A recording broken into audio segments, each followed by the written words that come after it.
So hello guys, welcome back to my channel poke dimension XD. तो आज की इस वीडियो में हम बात करने वाले हैं मतलब पोकेमॉन के जो प्रीव्यू थे, स्पेशल प्रीव्यू। हाँ जानता हूँ वीडियो थोड़ी लेट है, वो उसके बारे में। और जो मतलब 54 का प्रीव्यू के बारे में मैंने कुछ छोड़ा था, मतलब कुछ न्यूज़ नहीं आई है, उसके बारे में बात करेंगे। और एंड में हमने ग्रेनिंजर रिटर्न और कुछ डिस्कशन करें एक्स्ट्रा, तो उसके मतलब उसको देखना मत भूलना।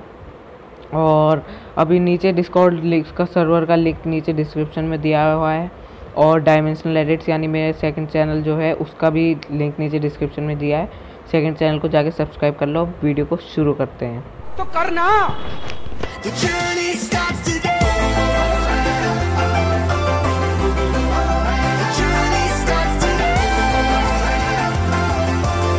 तो सबसे पहले शुरू करते हैं हम ड्रैगनाइट और ड्रैकोविश की फाइट से। जो ड्रैगनाइट, जो आयरिस का ड्रैगनाइट है, वो फाइट करने वाला है ड्रैकोविश से। और आयरिस का जो सेकंड पोकेमॉन है, जो कि हेक्सोरस हो सकता है, जो हमें रिवील नहीं किया गया है कि सेकंड पोकेमॉन कौन होगा। और वर्ल्ड चैम्पियनशिप की बैटल, जैसे कि मैंने पहले प्रिडिक्ट किया था कि आयरिस जब रिटर्न होगी तो वर्ल्ड चैम्पियनशिप के लिए रिटर्न होगी, तो मेरी प्रिडिक्शन सही थी। और ये 2v2 बैटल होगा, 2 वर्सेस 2 पोकेमॉन। तो उसमें सेकंड पोकेमॉन अभी आयरिस का रिवील नहीं किया गया, मगर ऐश ड्रैकोविश और ड्रैगनाइट के साथ उतरेगा। और हमें ऐश का ड्रैगनाइट यानी अच्छा और उसका आयरिस के ड्रैगनाइट के बीच फाइट देखने को मिलेगी। और इसके बीच हमें देखने जाता है व्हाट एग्जैक्टली द पोकेमॉन, यानी पोकेमॉन और हम मतलब ह्यूमन के बारे में। इस यहाँ पे बॉन्ड की भी बातें होंगी कि ह्यूमन और उसका बॉन्ड क्या होता है। ये आपको सुरुगी ने जब मतलब उन पे मतलब उनको कहा था you will be died, you have died if I didn't come, उसके बाद हमें कुछ ये सीन दिखाया गया था कि मतलब पोकेमॉन क्या होते हैं। और सबसे बड़ी न्यूज़ जो आ रही है यहाँ पे वो ये है कि मतलब पोकेमॉन के जो ऐसे पुराने सारे पोकेमॉन हैं, पोकेमॉन कंपनी उन्हें रिटर्न कर रही है। यानी यहाँ पे आपको देख सकते हैं कॉर्फिस है, क्विलावा है, ओशोवॉट है, टोटोडाइल, बुइजल, डॉनफैन, बेलीफ, और ये हेराक्रॉस, नोइवन, टैलोनफ्लिम, स्नोरलैक्स, चारिजार्ड और बहुत सारे पोकेमॉन रिटर्न होने वाले हैं। और जब ऐसे यहाँ पे पहुँचता है वो इन्फरनेप को नहीं, मतलब इन्फरनेप नहीं मिलता उसे, तो इन्फरनेप ढूंढने जाता है। और इन्फरनेप जब उसे मिलता है तो वहाँ पे गैरी भी मिलता है उसे, और वहाँ पे मोल्ट्रस आ जाता है। तो इन्फरनेप और मोल्ट्रस से फाइट करते हैं। और बीच में गो ने यहाँ पे पोकेबॉल भी फेंकी थी, तो अब पता नहीं गो ने वो पोकेबॉल पकड़ने के लिए फेंकी थी मोल्ट्रस को या सिंडेंस को बाहर निकालने के लिए। और गैरी ने भी अपना एक पोकेमॉन निकाला था, पता नहीं वो निडोक्वीन है या फिर वो है ब्लास्टॉइस। अभी हमें इसके बारे में मतलब कुछ कंफर्म नहीं हुआ है, मेरे को तो निडोक्वीन लग रही है, और ब्लास्टॉइस भी हो सकता है। और यहाँ पे मोल्ट्रस भी अपनी मतलब अटैक उसके लगा हो गया इन्फरनेप के अटैक करने के बाद। मैग पंच जो है उसके अटैक करने के बाद शायद वो भी फुल पावर में यानी गुस्से में आके उसने फुल पावर पे मतलब अपना फुल पावर यूज़ करना शुरू कर दिया। और आपको पता ही चल गया होगा ये कब शुरू होने वाला है, उसके बारे में वही वीडियो में आगे बात करेंगे। और फिर एक और सीन में हमें दिखाया जाता है कि गुरु की जियोडूड और ईवी जो है वो डर जाते हैं किसी चीज़ को देख के। ये चीज़ कुछ भी हो सकती है, घोस्ट तो नहीं होगा, घोस्ट पोकेमॉन हो सकता है जो कि इन्हें आके डरा दे, और कुछ भी हो सकता है, इंसान पोकेमॉन हो कोई और गुरुकी को हमने जाते हुए भी देखा था एक सीन में, वो चल के गया। तो हो सकता है इस आर्क में गुरुकी इवॉल्व होगा, क्योंकि मतलब वो बात उसे हिट करी थी। और यहाँ पे एक पिकाचू को बीच में ऐश के साथ, ऐश मतलब जो है ऐश और पिकाचू को दिखाया गया था उस सीन में। ये क्या कर रहे थे, एपिसोड 67 का कुछ सस्पेक्ट पिकाचू करके टाइटल है, तो कुछ लोग मान रहे हैं कि उसका सीन है, मगर प्रोजेक्ट म्यू, मिशन म्यू के उसमें मेरे को तो नहीं लगता कुछ ऐसा होगा इसके जैसा। तो नेक्स्ट टाइम हम बढ़ते हैं, जैसा कि अभी मैंने थोड़ी देर पहले यानी जस्ट अभी थोड़ी देर पहले रेफ़र करा था कि ग्रुकी जो है वो मतलब दूर भाग गया था ट्रेनिंग में, वो रोल होता वो दिखाया था, तो वो शायद यहीं पे है। और वो गो से मतलब वो ट्रेनिंग करना चाहता हो और गो से अलग चला गया हो। मैं तो पहले ही कही थी इसके साथ चला जाता। तो अब यहाँ पे ईवी और हमें ग्रुकी ऐसी शायद एडवेंचर पे निकले हो, और उसके बाद वो बीच रोड पे मतलब ऐसे ही चल रहे हैं, ट्रैफिक को अपने आप रोकते हो, ट्रैफिक अपने आप रुक रहा है। इंडिया में यार नहीं रुकते, ऐसे जानवरों के साथ बहुत बेरहमी होती है। तो अब हम अगले सीन की तरफ बढ़ते हैं। तो अगले सीन में आपको इससे कुछ याद आया नहीं आया तो मैं याद दिलाता हूँ। जब हमने एटर्नेटस वाली आर्क आई थी उस टाइम भी जासियन और जामाजेंटा कुछ ऐसी मतलब जंगल थोड़ा ऐसा ही था, उनका थोड़ा डल डल सा, बहुत हल्की सी सनलाइट टाइप्स आ रही थी उसमें, तो ऐसा ही डल सा उसमें मतलब जंगल था। तो हो सकता है यहाँ पे मतलब क्राउन टंड्रा में गए हैं ये, हम जाते हुए दिखाए।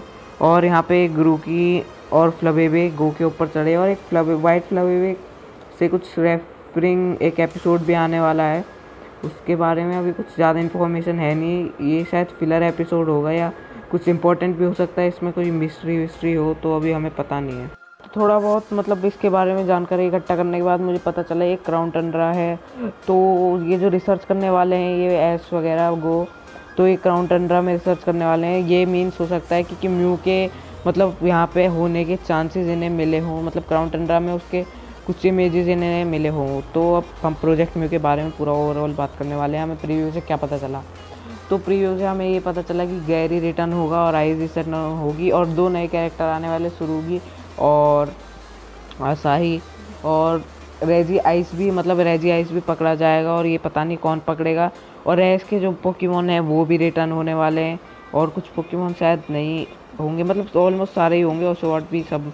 तो अब यहाँ पे हम समरी के बारे में बात कर लेते। तो यहाँ पे समरी आई थी, तो समरी वही है जो मैंने आपको अभी बताया था, तो मैं समरी ही बताया था, तो मैं कंटिन्यू करता हूँ। तो शॉर्ट सारे मतलब पोकेमोन रिटर्न होने वाले हैं और 2 नए कैरेक्टर भी हमें देखने को मिलेंगे और कुछ मतलब अलग अलग गेम्स से प्रोफेसर ओक से मिलना चाहेंगे, मतलब मिल पाएंगे अब, मतलब मिलने जाएंगे सबसे पहले। और हो सकता है हमें डेलिया ब्रॉक और मिस्टी से मिलने को मिले, मतलब ये मिले गो और ब्रॉक जो है, मतलब गो और ब्रॉक मिले, मिस्टी और ये सब मिले। क्लोई इसका मतलब मिशन व्यू का शायद पार्ट नहीं है जहाँ तक अभी पता है। और जैसा कि अभी मैंने हेक्सोरस की बात करी थी, उसके लिए एक मर्चेंडाइज निकल के आई है जो कि इसमें लूगिया को है। इन्फरनेप हमें पता है कब रिटर्न होगा। लक्सरे गैरी का हो सकता है, माइट भी मतलब गैरी का हो सकता है लक्सरे। और हेक्सोरस हमें पता है शायद आयरिस के चांसेस हैं हेक्सोरस के। और लूगिया तो एक अलग ही लेजेंडरी पोकेमोन है जो कि मतलब प्रोजेक्ट म्यू के टाइम पे हमें शायद फिर से देखने को मिले। लूगिया तो मतलब ऑफन मतलब जर्नीज में बार बार आते हुए हमें दिख ही रहा है और हमें कोई और पोकेमोन भी दिखे। तो जैसा कि आप देख पा रहे हो यहाँ पे एप्सोल, इन्फरनेप यहाँ पे सब दिख रहे हैं। तो गो की साइड में यहाँ पे एप्सोल खड़ा है, आप देख ही पा रहे होगे, मेरे हिसाब से दिख ही रहा होगा आपको राइट कॉर्नर में। और यहाँ पे एस की टीम एस की साइड है और गो की टीम गो की साइड, यानी एप्सोल शायद गो कैच करेगा, लेकिन गेंगार भी थोड़ा गो के इधर को खड़ा है, तो हो सकता है एस भी एप्सोल को पकड़ ले, मगर कोई उसके मतलब कोई प्रूफ नहीं है। तो जैसा कि अभी आपने ओपनिंग में देखा था कि एक डायनामैक्स रीजन से कुछ होके निकले थे, हमें पता चला है कि लियोन प्रोजेक्ट म्यू की आर्क का वो नहीं है, एक पार्ट नहीं है। तो यानी इसके बाद एक और आर्क हमें सीज़न 25 में देखने को मिलेगी। जैसा कि हमें फर्स्ट मतलब सीज़न जो सा भी चल रहा है उसमें सीज़न 23 चल रहा था शायद, उसमें देखने को मिली थी और अब 25 में भी देखने को मिलेगी। हमने फर्स्ट सीज़न में भी एक आर्क देखी थी जर्नीज़ के फर्स्ट सीज़न में, और सेकंड सीज़न में भी हम एक नई आर्क देखने जा रहे हैं प्रोजेक्ट म्यू। और अब हमें थर्ड सीज़न जो जर्नीज़ का होगा उसमें भी एक नई आर्क देखने को मिलेगी। तो ये मतलब मैंने आपको एक ब्रेक डाउन दे दिया है कि जर्नीज़ कैसे जाने वाला है आगे का। तो और चीज़ों के बारे में बात करते हैं। तो ग्रेनिंजा सबसे मतलब ग्रेनिंजा और सरीना मोस्ट अवेटेड रिटर्न है अभी तक के, आज तक के मेरे हिसाब से जो मैं मानूंगा आज तक के सबसे ज़्यादा मोस्ट अवेटेड रिटर्न है किसी भी कैरेक्टर के। तो ग्रेनिंजा और रिटर्न मेरे हिसाब से सीज़न 25 यानी जर्नीज़ के लास्ट में होगा, लास्ट सीज़न में, क्योंकि वहाँ पे भी एक आर्क हमें देखने को मिलेगी जिसमें डायनामिक्स रीजन में जाएंगे, अगर आपने ओपनिंग देखी हो। लेकिन अगर वो इसी आर्क में मतलब इसी सीज़न 24 में होगा तो पता नहीं है अभी।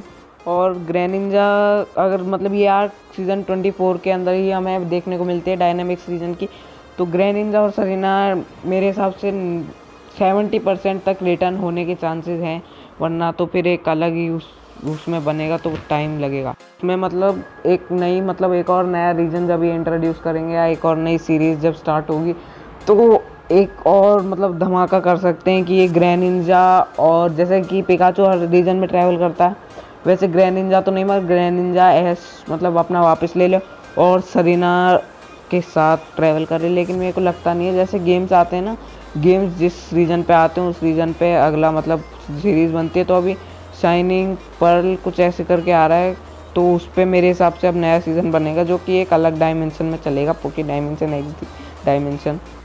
तो सरीना रिटर्न और उसके बारे में तुम ज़्यादा मतलब सोचो मत, जो है उन्हें रिटर्न तो होना ही होगा कभी ना कभी। मिस्ट्री ब्रॉक रिटर्न हुए, सरीना वो भी रिटर्न होंगे ही कभी ना कभी। तो नॉर्मल रहो, अपना पोकेमॉन एंजॉय करो जैसे सब एंजॉय करते हैं। गो किसी को हेट मत दो, सब अपना मतलब पोकेमॉन कहने में है, उसको ज़्यादा सीरियसली लेने की कोई ज़रूरत नहीं है। और एक अगले नेक्स्ट टॉपिक पे बढ़ते हैं। तो मैं स्क्रीन पे जो जियोडूड दिख रहा है, ये मुझे पता नहीं है ब्रॉक का जियोडूड है किसका जियोडूड है। ब्रॉक के रिटर्न चांसेस कम ही है, मगर को मतलब कुछ कह नहीं सकते, 0 ही होंगे मेरे हिसाब से। अभी 0 तो नहीं, 10% टू 90 हैं रिटर्न होने के। तो ये अगर ग्रो ने जियोडूड पकड़ा है तो फिर ये उसका हो सकता है, या फिर कोई वाइल्ड जियोडूड है जो ईवी और ग्रूकी की हेल्प करेगा जंगल से निकलने में। अभी थोड़ी देर पहले मैंने इस इमेज को भी रेफर करा था, तो ग्रूकी यहाँ पे बैठा हुआ है। मतलब चांसेस भी हो सकते हैं ग्रूकी ढूंढने गए हूँ, मगर मेरे को लगता नहीं है, क्योंकि ईवी अपने पास चल के आई थी खुद, और यहाँ पे ग्रूकी भी कंधे पे बैठा है। तो यानी इसका मतलब नहीं ही जाएंगे उन्हें ढूंढने, वो अपने आप ही घूम फिर के आएंगे, जो कि एक फिलर एपिसोड होगा। जो कि आप जानते हो फिलर एपिसोड क्या होता है, मैं पहले ही बता चुका हूँ सबको जिन्होंने देखा। तो इसके बीच मैंने एक अपडेट मिस कर दिया था, जो कि है एपिसोड 28 का, मतलब जो एपिसोड प्रोजेक्ट में शुरू होने वाला है उसका टाइटल रिवील हो गया है। फर्स्ट एपिसोड उसका राइवल्स फॉर गो यानी रोड टू म्यू, जो कि है गैरी म्यू, मतलब म्यू पकड़ना चाहता है, यहाँ पे हमें पता चल चुका है। और ये 21 मई को जो प्रोजेक्ट म्यू की जो आर्क शुरू होने वाली है, 21 मई को शुरू होगी। और अभी 4 एपिसोड रह रहे हैं उसको आने में, एक एपिसोड कल ही हो जाएगा, जिसके बाद 3 एपिसोड रहेंगे। और फिर उसके बाद हमें प्रोजेक्ट म्यू की स्टार्टिंग देखने को मिल जाएगी। और फिर उसके आसपास प्रोजेक्ट में जब ख़त्म होगा कुछ एपिसोड और आएंगे फिलर जो होंगे, और फिर यानी सीज़न 24 उसके बाद एंड हो जाएगा। तो एक चीज़ जो अभी मिस कर दी थी हमने, कि यहाँ पे गो को इस चीज़ के पीछे कुछ अलग सा दिखा, यानी वो क्राउन टंड्रा के कुछ पोकेमॉन्स हो सकते हैं, या फिर उसे म्यू ही दिख गया हो एयर के एंड में। वो भी अपडेट्स मेरे पास थे, वो मैंने सारे दे दिए थे, दे दिए हैं इस वीडियो में, और पिछले पार्ट में भी दे दिए थे। तो पिछले पार्ट में देखा उसे जाके देख लेना। और आज की वीडियो के लिए बस इतना ही, मिलते हैं अगली वीडियो में, तब तक के लिए bye and thanks for watching.